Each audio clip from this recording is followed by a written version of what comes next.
Welcome into the Cowboys Report. I am Tom Downey, and some heavy discussion on today's show about the defense. We'll begin with what everyone apparently wants to do in the comments.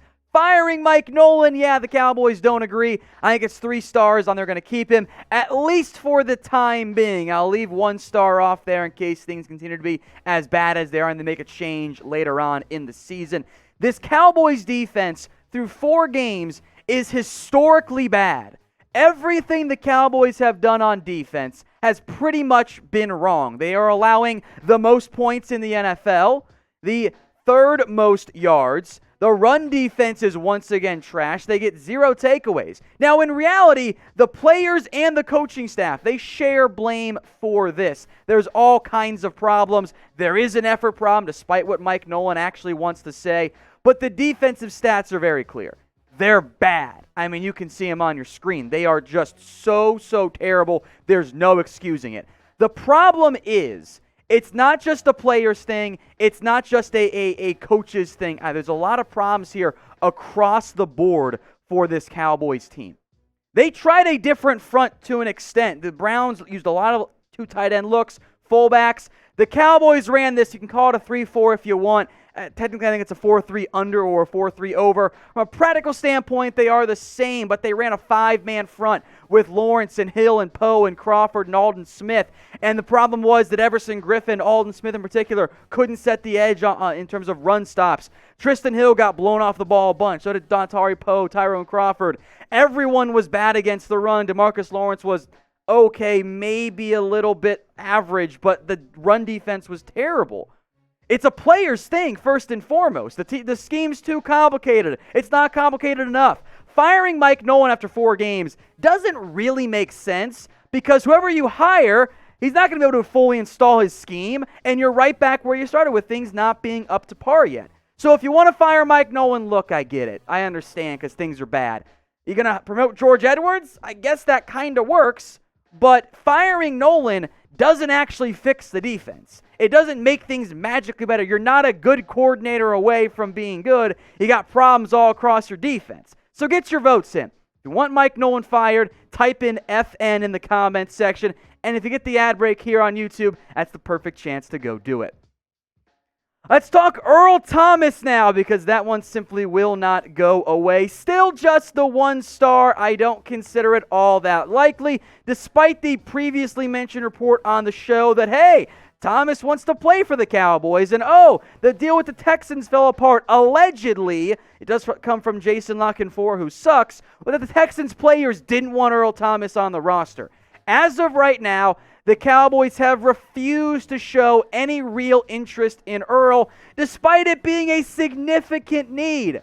Xavier Woods, I thought, had his worst game of the year against the Cleveland Browns. Donovan Wilson got some playing time. We'll talk more about him in just a second. But what you've been trotting out at safety simply has not been good enough so far this year. You have to make some changes. I don't care if it's Earl Thomas or somebody else. I know you guys want Earl Thomas, so I'll give you a chance here to get your votes in once again. Think the Cowboys should sign Earl? Type Y for yes or type N for no. Maybe some of you guys want to give Donovan Wilson a full-fledged chance to play, which is fine. I mean, he made some tackles. He also missed 2. He had a sack, quote-unquote. It wasn't really a sack. DeMarcus Lawrence beat his man. Baker Mayfield was able to scramble away and fall down because he didn't want to get hit. Wilson tapped him, so Wilson got the sack in the end.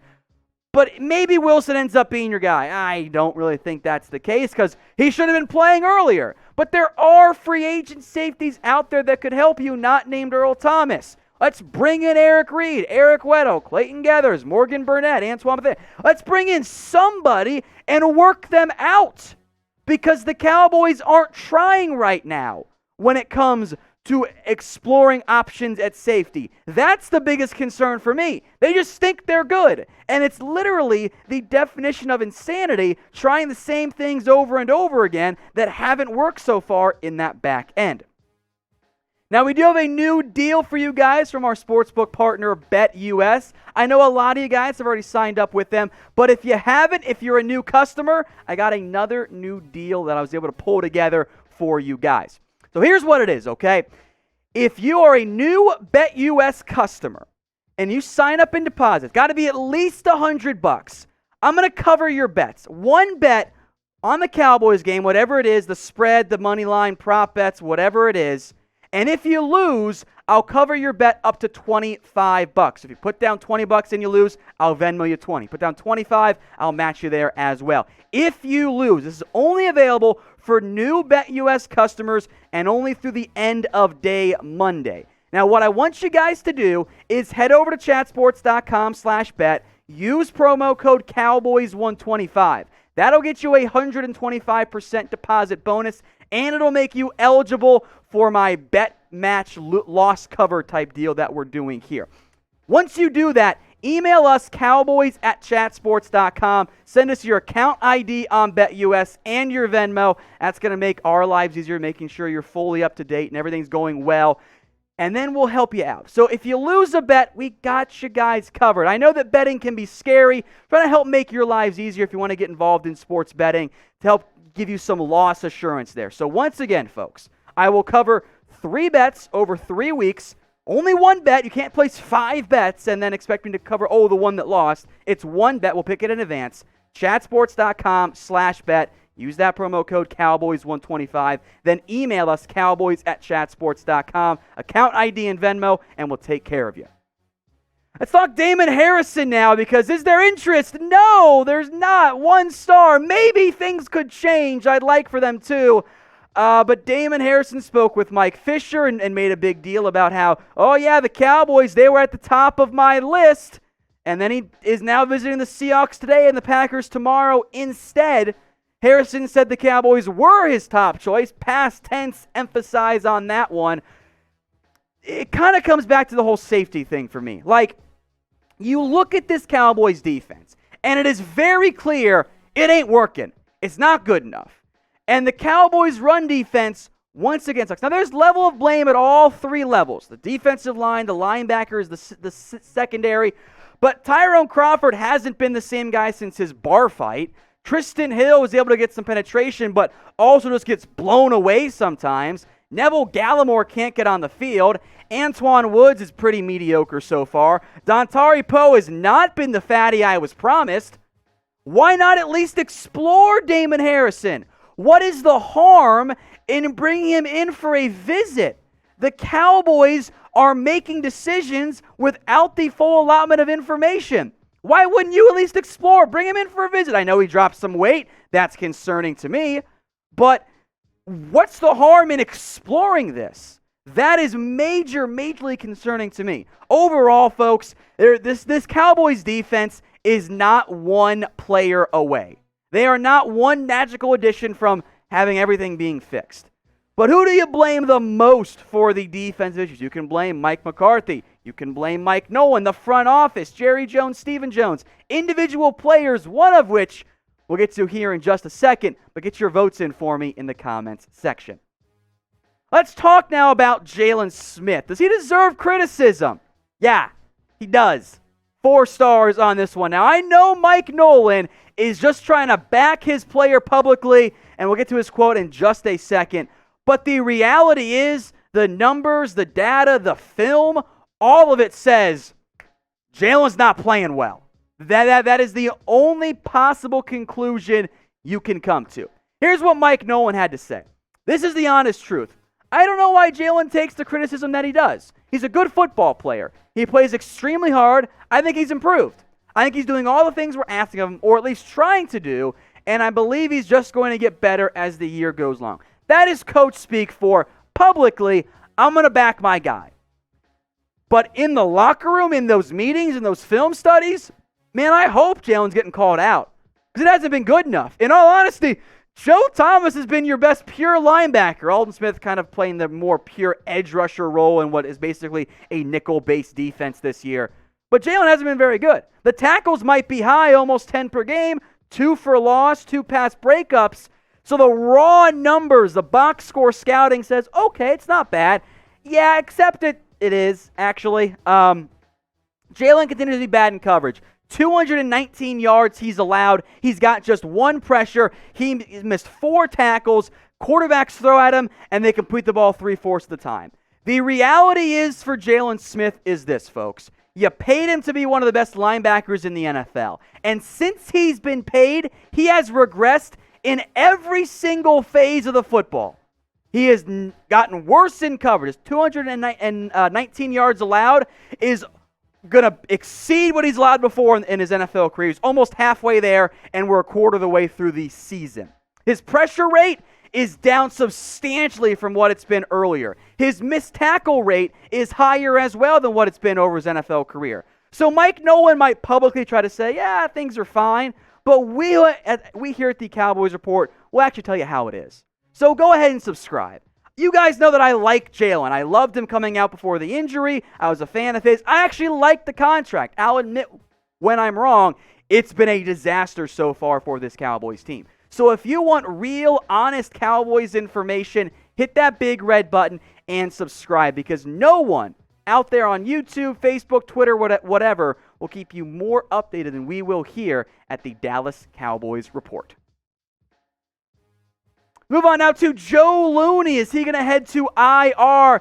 Possible.